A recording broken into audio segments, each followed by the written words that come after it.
Hello friends, இப்போ நாங்கள் கருவாட்டு சம்பல் செஞ்சோம். பார்த்தீங்களா, செஞ்சு இங்கெல்லாம் சட்டிக்கு மாற்றியாச்சு. இப்போ மாற்றியாச்சா, இதில் இருக்கட்டும். இந்த சட்டி பாருங்க, இது கருவாட்டு பிரட்டல் செய்த சட்டி. இதில் கொஞ்சமாக புட்டு இருக்கீங்க பாருங்க, புட்டு அவிச்சிருக்குன்னா கொஞ்சம் இதை போடுறோம். ஏன்னு சொன்னால் சும்மா சட்டியை கழுவக்கூடாது. இல்லை வட்டிவா இந்த மாதிரி பிட்டாட்டோம்.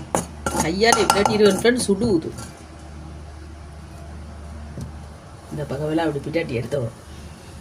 சரியா, இப்படி எடுத்துட்டு சாப்பிட பார்க்கணும். சுடு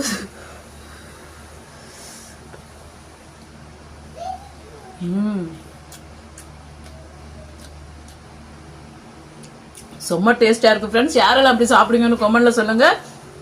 நான் சாப்பிட்டு வரேன். வீடியோ பிடிச்சதா சப்ஸ்கிரைப் பண்ணுங்க. சூப்பர் டேஸ்டா இருக்கா.